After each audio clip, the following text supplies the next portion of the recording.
This video discusses the top 10 most common writing mistakes. So let's start with number 1, which is spelling mistakes. The autocorrect feature or the spell checker should get rid of most of your spelling errors. However, there are always a few that slip through. Many of those that do will be homophones, words that sound the same. This means that in many cases, the mistake that you made was not really a spelling mistake, but you simply chose the wrong word. Common examples of this type of mistake are mixing up your, spelled Y-O-U-R, and your, the contraction of U-R. Or for example, there, spelled T-H-E-R-E, instead of there, spelled T-H-E-I-R, like in this sentence. No further research was conducted because there was no reason to doubt the initial outcome. Here, of course, there, T-H-E-R-E, should have been used. Number 2 is forgetting to write a comma after an introductory phrase. Sometimes an introductory phrase is used to provide background information. Unless it's very short, this phrase should be followed by a comma.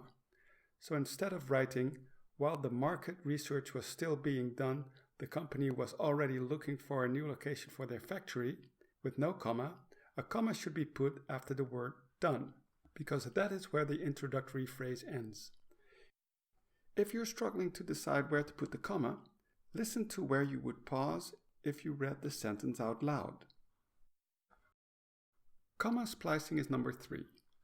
A comma splice occurs when two sentences that could be sentences on their own, also known as independent clauses, are linked by a comma but do not have a conjunction, like and or but. To correct the comma splice, you add a coordinating conjunction after the comma. Change the comma to a period or use a semicolon or a colon. Here is an example of a comma splice.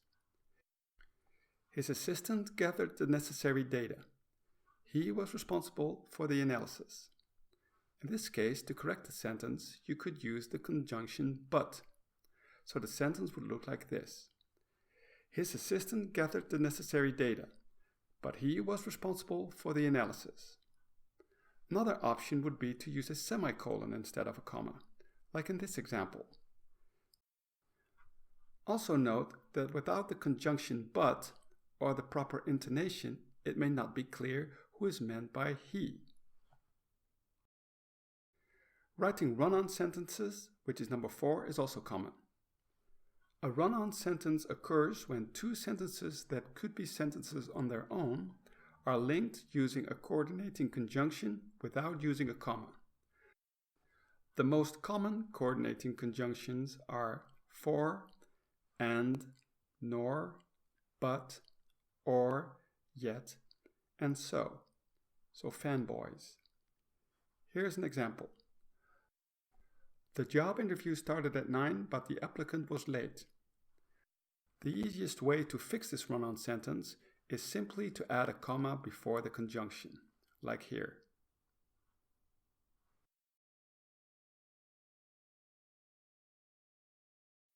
Number 5 is not putting commas around interruptions. Interruptions are phrases that break what is called the flow of a sentence, usually to supply additional information. In this example, the writer has not done this. It was, however, the start of a fruitful business relationship. The word however interrupts the sentence here because if you read it, you build in a short pause before and after the word however.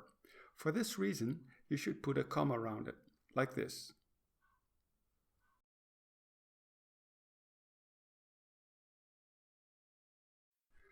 Number 6 is comma misuse. This often occurs when a compound subject uses a conjunction to connect more than one noun phrase, like in the following example. The intern and his boss attended the conference. Here, the comma after the word intern and the one after boss should not be there, despite the conjunction and, because the writer wants to say that the intern and his boss went to the conference together. The entire phrase forms the subject of the sentence, and therefore the sentence should look like this instead.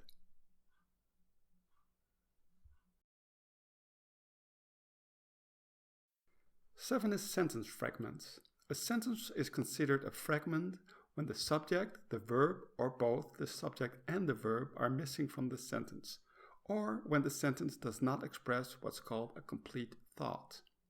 This is an example of a sentence fragment. A great business opportunity.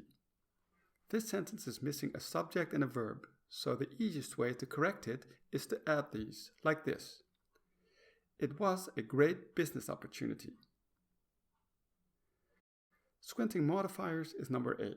A squinting modifier occurs when it's not clear whether a word, a phrase, or a clause modifies the words before or after it, like in this example. Students who study rarely get bad grades. Here, it's not clear whether the word rarely refers to students who study or to get bad grades. A solution to this problem is to put the modifier, so rarely in this case, next to the word you want to modify. So like this. Students who rarely study get bad grades. Moving on to number 9, which is wordiness. A sentence is wordy when it uses more words than necessary to convey meaning. Here's an example. It turned out that having to postpone the meeting due to the fact that the chairman was not yet present basically was more or less the only viable option. Here, a much less wordy alternative with the same meaning would have been: postponing the meeting was the only option because the chairman was late. What you can do to make your sentences less wordy is to identify long phrases that can be replaced by one word and eliminate words that have similar meanings. Also, you could eliminate words with a weak meaning, such as basically, as a matter of fact, and other non-essential information. The last one is number 10, which is Subject-Verb Agreement. Subject-Verb Agreement mistakes occur when a subject and a verb don't go together. A singular subject takes a singular verb, and a plural subject takes a plural verb, and this is not the case in the following sentence. James and his friend spends a lot of time in the library. James and his friend is a plural subject, so the sentence should be: James and his friend spend a lot of time in the library. So, these were the 10 most common writing mistakes. Try to avoid these and your writing will greatly improve.